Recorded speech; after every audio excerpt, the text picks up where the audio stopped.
ndi Franklin Mtambalika ndipo ndikupemphani kuti tikhalire limodzi nonse amene mwatsegula Zodiac komanso amene tili limodzi pa social media page ya Zodiac online. Ndi ndapatsire amaiko Kayatsa yemwe ndi hopa mpando wa bungwe limeneli kuti ayendetse mambo amenewa.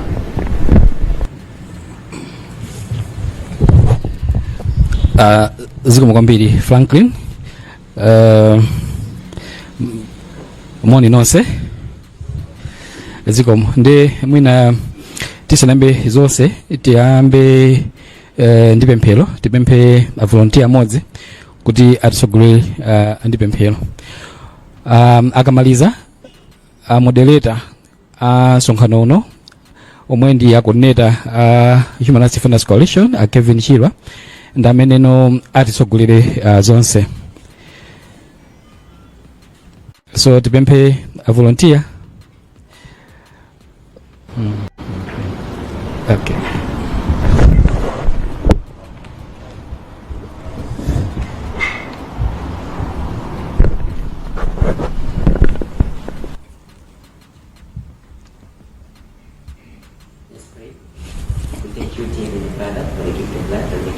Gathering, we ask you to be with us as we begin.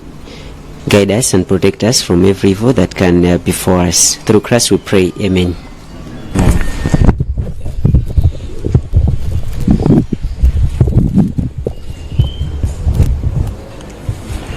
Ndikulandire nonse msonkhano uno. Ine ndi Kevin Chilwa, national coordinator wa HRDC. Mwina tisanapitirire titadziwana kuti mu nyumba muno muli ndani ndi ndani. Nde tiyambira pene pa bwana.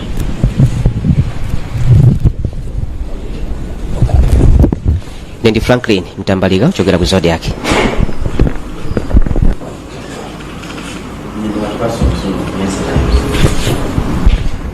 Ine ndi Patrick Kachere, Umuntu FM. Ine ndi Constance Kamtemen, Lunta Television. Dzina langa ndi Wycliffe Nchiragoma, One Nation Publications. Ine ndi Rogers Ntibera, Channel for One Nations Radio. I'm Christopher Gamanga for Voice of Livingstone Radio.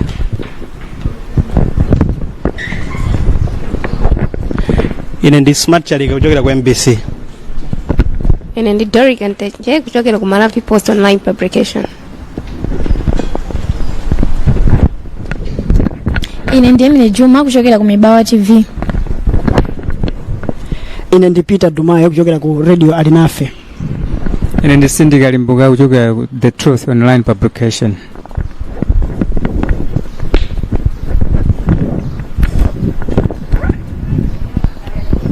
Women Human Rights Defenders. Zikomo kwambiri Malawi. Ine dzina langa ndi Madalitso Banda, ndine chairperson wa HRDC ku Eastern Region. Zikomo kwambiri. Mona Malawi. Ine dzina langa ndi Loveness Story, Women Human Rights Defenders. Moni nonse, ine dzina langa ndi Jevas Panda, member wa HRDC. Zikomo.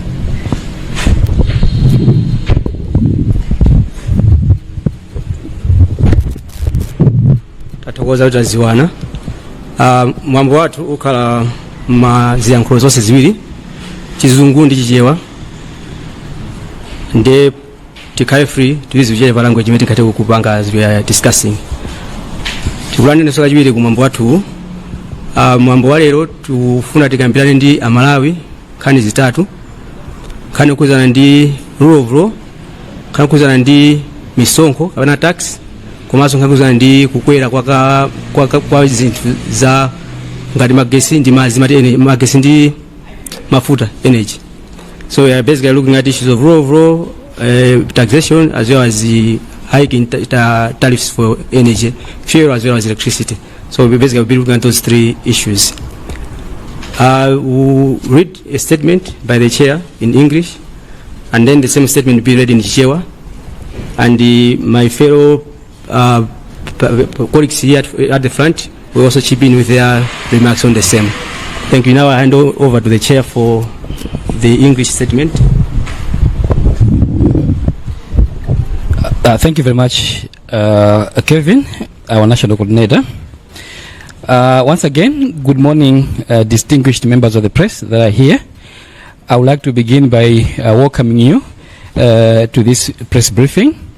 And also, I would want to thank colleagues from the Human Rights Defenders Coalition for making yourselves available here, and in a special way, our colleagues in the Women Human Rights Defenders movement who are also here.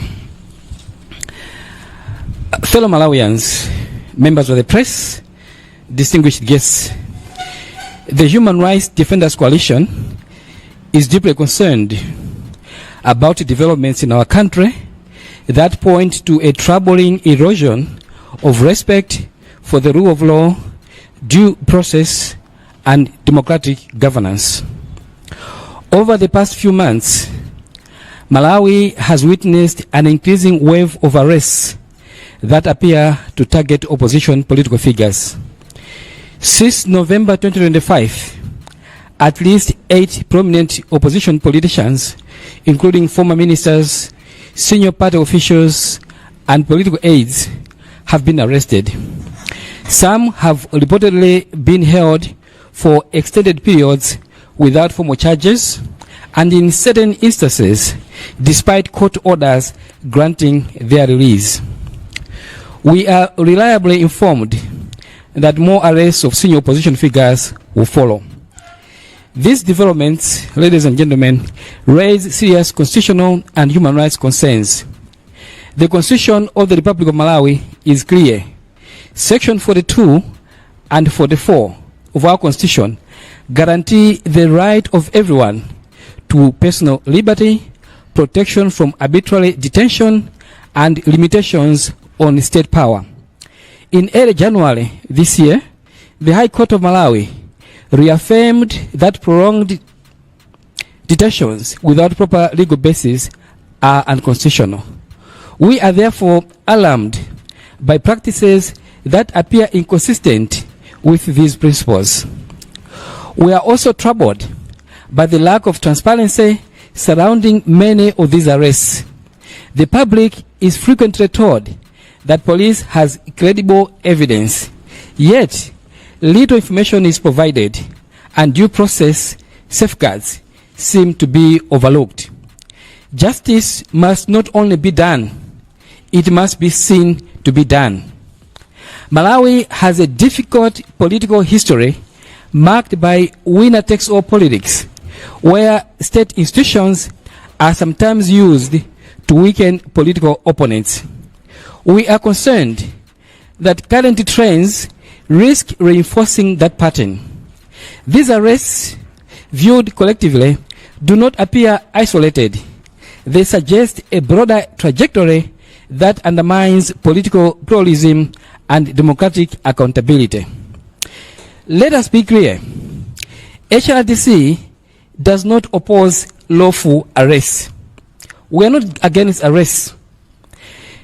Our position is that if any individual, regardless of political affiliation, has committed an offense, the law must take its course. However, arrest must be based on credible evidence, follow due process, respect court orders, and avoid the perception or reality of political selectivity or persecution. Selective application of the law is itself an injustice. At the same time, Malawians continue to see long-standing corruption and abuse of power cases involving politically connected individuals, including senior members of the current regime, stagnating in the courts with little public explanation. What we are saying is that there are so many cases right now in court. The cases have not been closed. Malawians have not been told what is the progress about those cases, and yet we are seeing more and more arrests.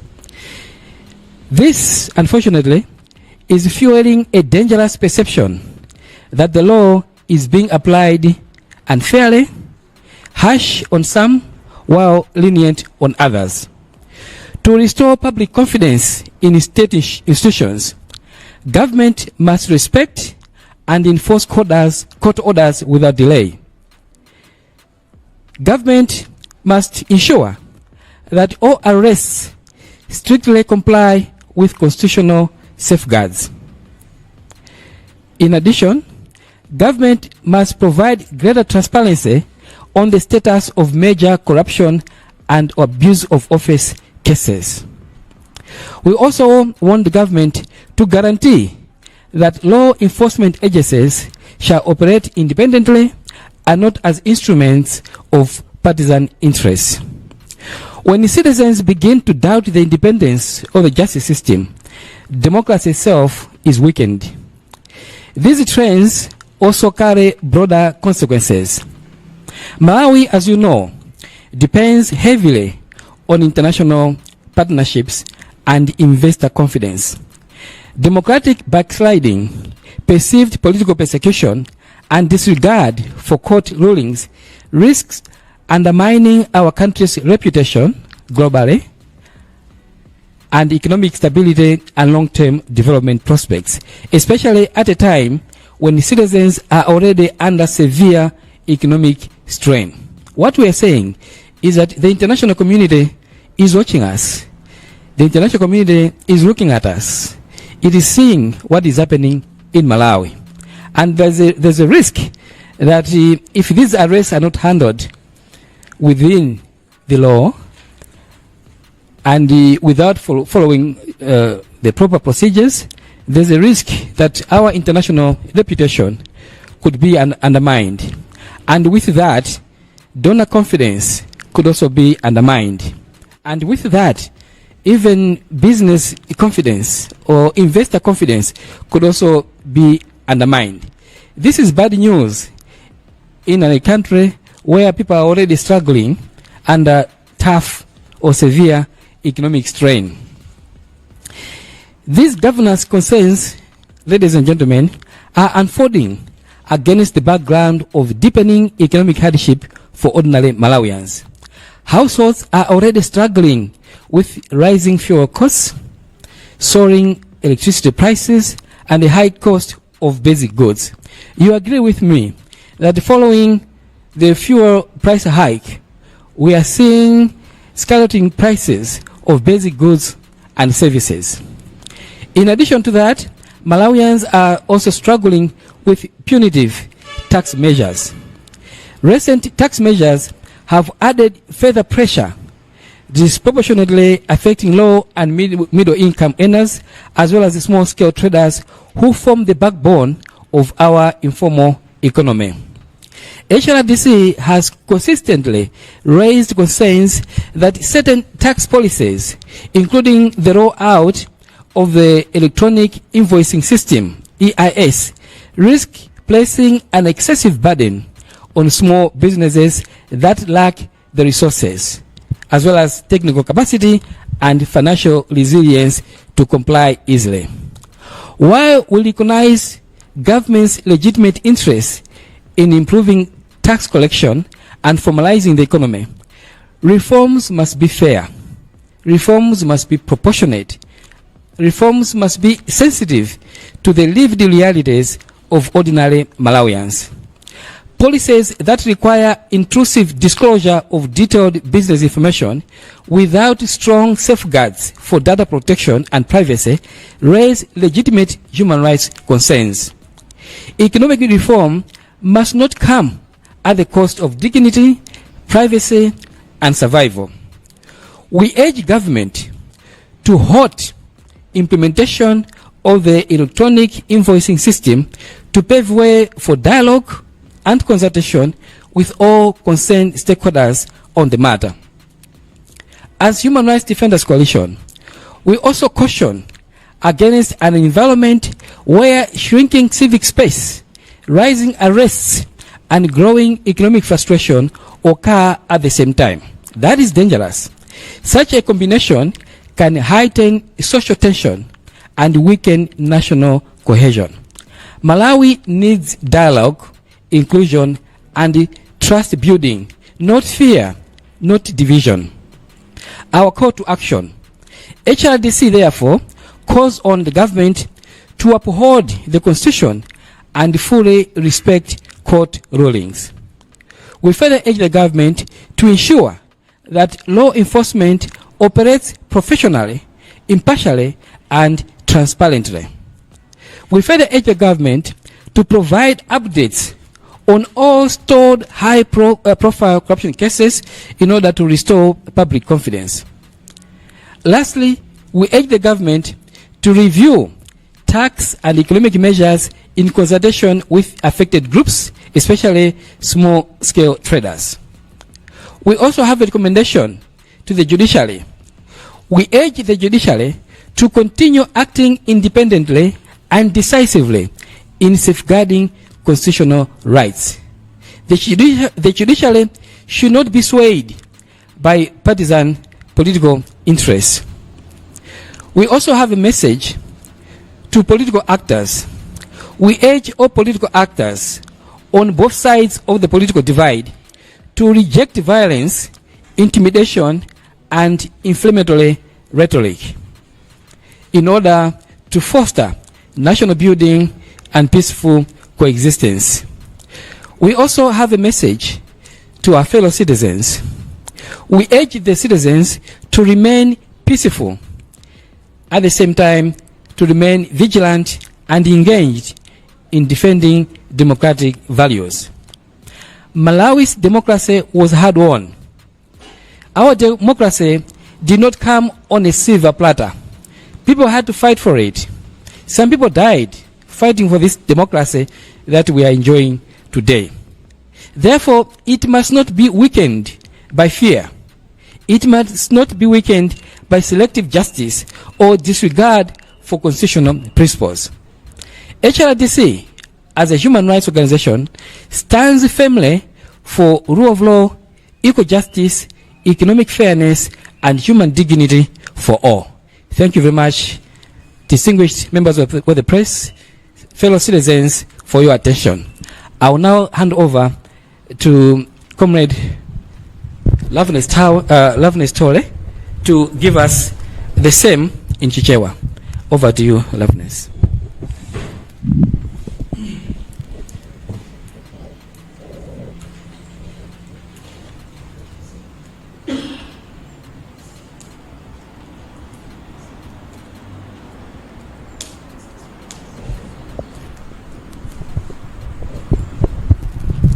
Mona amala ansanga ine ndiwerenga statement munchichewa.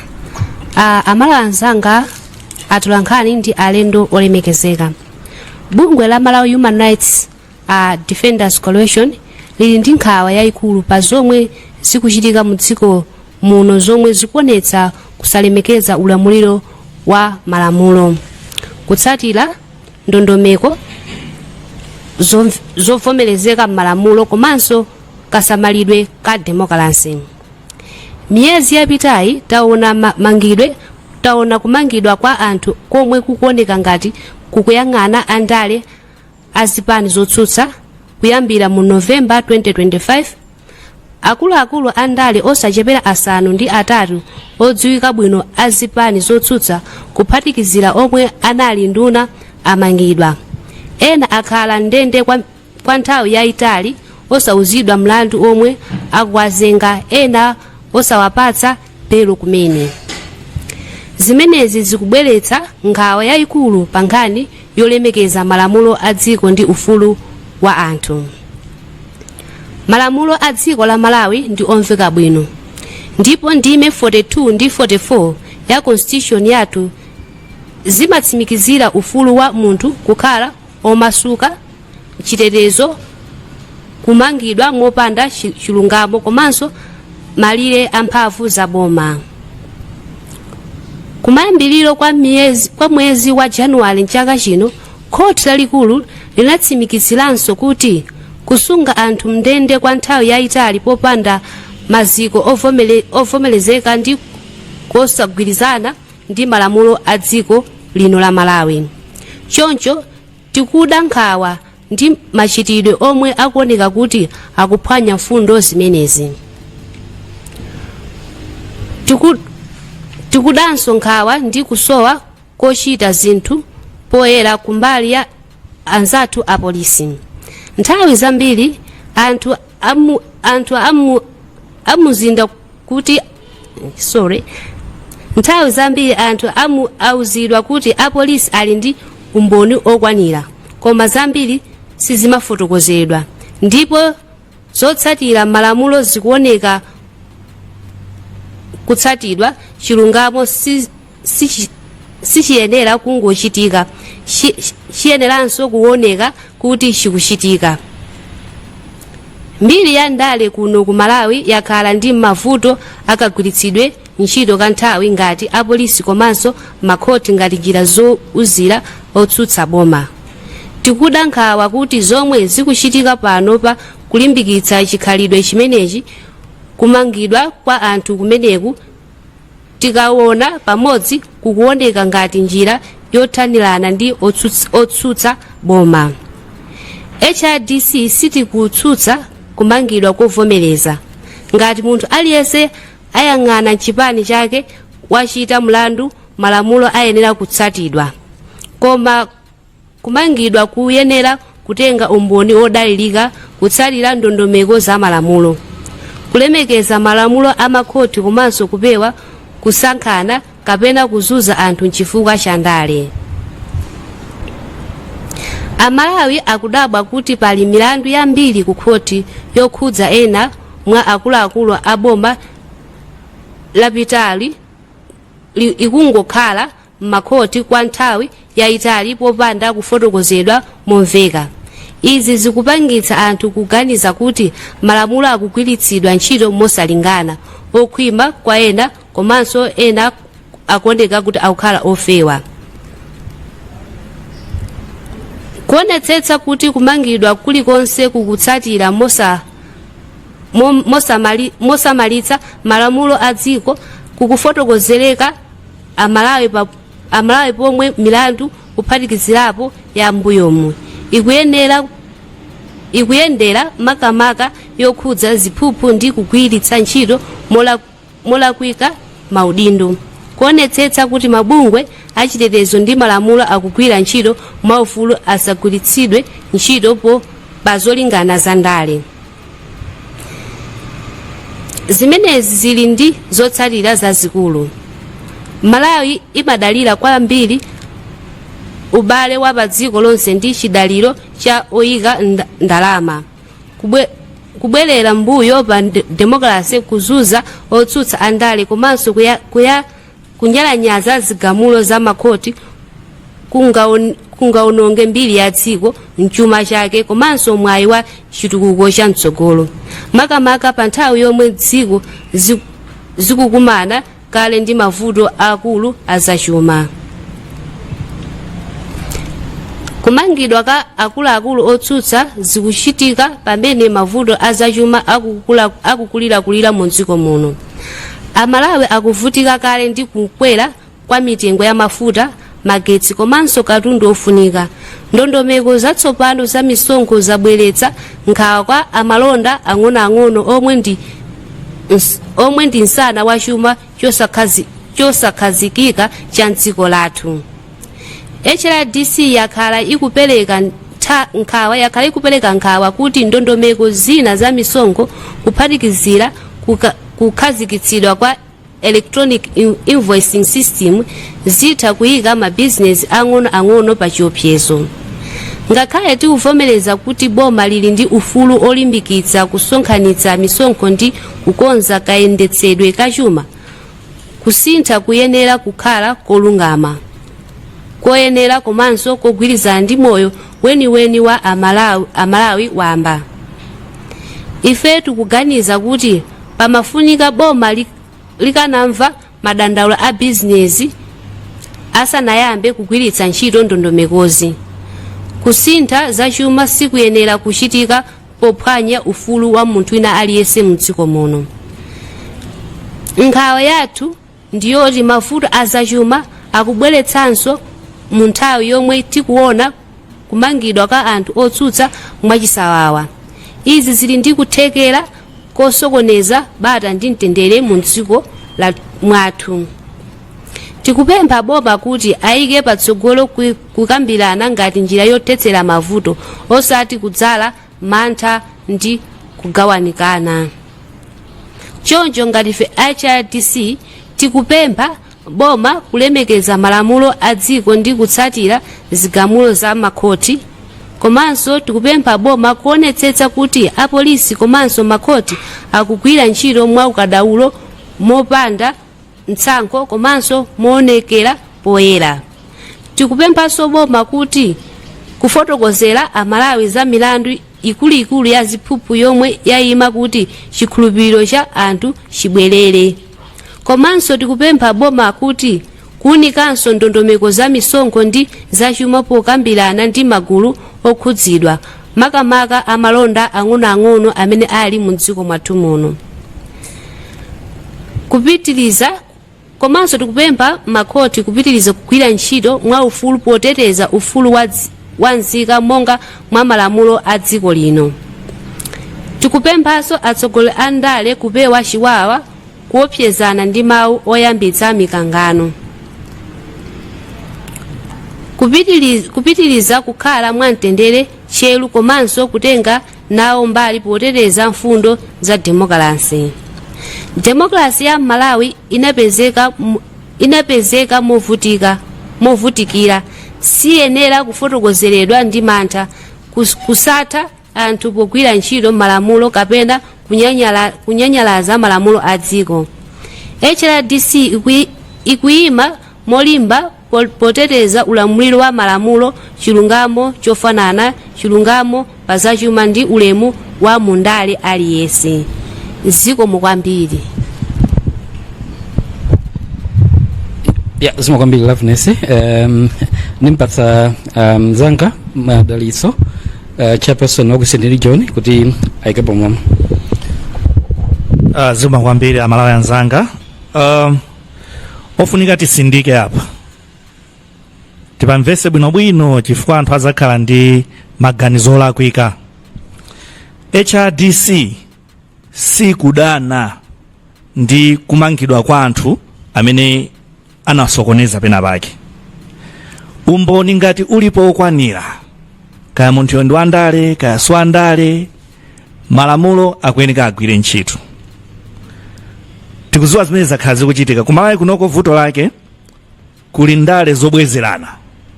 Ananimangapo ine nde ine pano ndili mboma ndibwezera. Tikutaya nthawi. Amalawi si zimene akufuna yayi. Amalawi afuna chitukuko.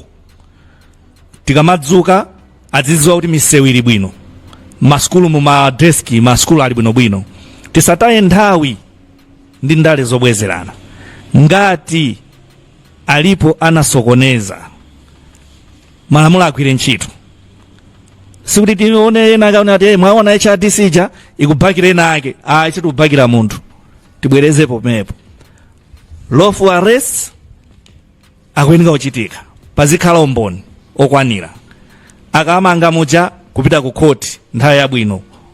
Samatengere kuti awa ndi ndani, malamulo agwire ntchito. Chifukwa amalawi akufinyika kale kuzambiri. Samankhala bizi omangwerenga za ndale kuti amangana akuti atani. Amalawi pano afuna aziona kuti kodi chimanga fetereza ndi zina zotero zikuyenda bwanji. Pakali panopa kuli misonkho imene ili mbweso pano. Tikayang'anisisa situziwa usiku maziwa ano panopa kuti cheni chimene msonkho uwa kuti ndo ajani. Chimene ndikuona ngati chimene sitikulipira msonkho pakali pano mwina ndi mpweyo umene tikupuma tsiku la lero. Komanso situziwa tikamapita usogoko kuti mwina kubweranso misonkho ya zimenezi. Tipemphe boma MRA afotokozera Malawi bwino kuti misonkho itikubweresayi phindu lake liathandiza chonchi Malawi. Chifukwa kuvutika to ndi mbana 3/4 ya Malawi ndife anthu otola kanga kochepa kwambiri. So misonkho ije ikuoneka kuti ikufinyanso anthu otola kochepa komwe kaja. Sukuziwa kuti ukamaka gula chakuti lero mawa chili ndi msonkho, ukamaka chiyika pa khomo mwinanso kuti ulowe nacho pa khomo pako pamene tsiuna tizava kuti chili ndi msonkho. Tipemphe boma la sifotokozera Malawi bwinobwino kuti misonkho imene kodi ithandiza bwanji. Tikudziwa akumene amalowa boma limene la kumanamo mwina lapezamo kuti zinthu zambiri sizikuyenda bwino. Ngati afuna kukhoza zimenezo zikhozedwe mu njira yake bwinobwino koma osati pomfinya m'Malawi ngati akumpasa chibalo kuti iweyo unalakwisa nthawi yakuti panopa nde uziwe kuti tikupanga izi ayi afotokozere na Malawi bwinobwino misonkho iyi kodi tikulipira ifukwa chani ithandiza bwanji Malawi. Ngati HRDC tufuna kunenanso lero pano tikudziwa kuti anzathu ena business akuyenda kupita kakumana ndi mabwana kwa MRA ndi kwina kotero. Apange zimene zitaona blanda zachitika dzulo kandidzana ilo zachitika mwamtendere. Kuzomba tikumva kuti lero akuyenda apita ku maofesi a MRA ayendeso mwamtendere kazi kamachitika so maderena tipange zimene mwamtendere kuti adindo akamve madandaulo athu kuti tikudandaula chani.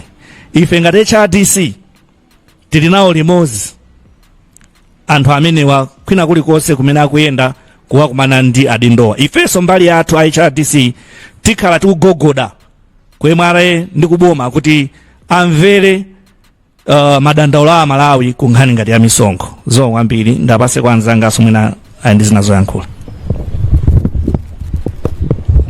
Mziko mwambira Malawi ife monga women human rights defenders tindichi dandaulo kwambiri kwa matax amene abwera makamaka ku mobile bank transfers, money transfers.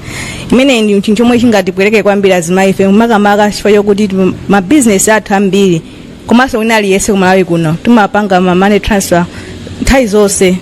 Ndiye mapezeka kuti umapangisa so tax pamene pamene popezeka kuti chani economy life yathu ikhuzidwa kwambiri komanso ife monga azimayi madera mwathu tiphinyizira kwambiri ndi matax amene wawa sizimaoneka panopa koma tiziona tikamagula pang'ono kandi ka 2000 takusa tomato kati panga transfer kwina kwa munthu wina 1000 tikuchani tupangidwaso tax on that. So ife tilokhuzidwa kwambiri mwina there has to be a space yokuti mwina tizakumane bwinobwino muzatifotokoze momwe anenera anzanga kuti zimenezi tisapwetekeke nafe tisatipweteke koma zitithandize kuti umoyo wathu upite patsogolo komanso boma lipireso patsogolo tikhale pansi tizagwirizane bwinobwino komanso tizazimvese kuti zikuchitika ndi chani ndichonga chokuti umoyo usasinthe koma kusintha kwake kukhale kuti chani tikukonza zinthu osati kuziwi tikukhala moponderezedwe. Siko mwambiri Malawi pano akukanika kupuma nkhani yayikulu misonkho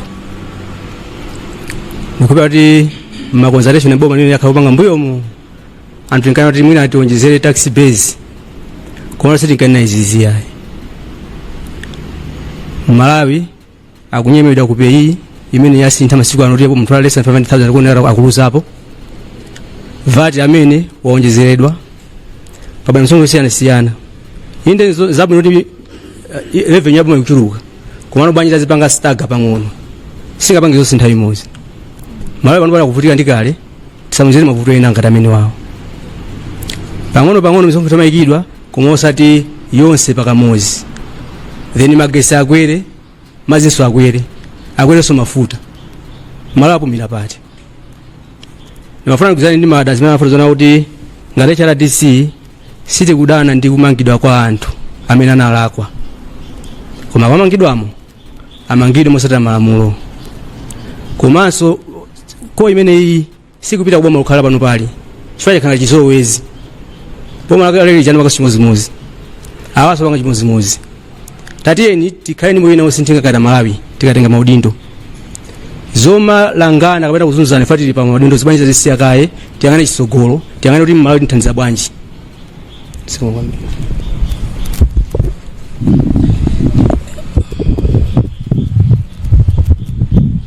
ziko kwambiri ineyo ndimafuna nditsindike pa nkhani ya ndondomeko za anzathu amene ali ndi mphamvu za kuchita enforce malamulo kunena kuti nthawi yakwana tsopano imene sitikumayenera kugwira ntchito mobwerera mbuyo chifukwa kwa nthawi yayitali takhala tikuona anthu akumangidwa komano akamangidwamo zimapezeka kunena kuti no umboni kuti ubwere kapena kuti munthu yatengedwere ku khoti zimakhala zinthu zovuta. It's high time anzathu amene ali ndi mphamvu kapena kuti ulamuliro wakuti akhoza kumachita enforce malamulo kuti adzifufuza kaye mokwanira napeza umboni okwanira ndiyo linga chonena kuti nkhani zizitha kuyenda mofulumira anthu azitha kupeza chilungamo mogwirizana ndi malamulo zikomo kwambiri. Zikomo kwambiri. Izo zinali ndemanga kuchokera ma senior members HRDC. Nthawi ino distinguished ladies and gentlemen, tikupempheni ngati mungakhale ndi mafunso mutifunse pa zimene tafotokozazi. Zikomo kwambiri. So mukamafunsa mukumbukire kutchula dzina lija kutikumbutsa komanso kumene mukuchokera.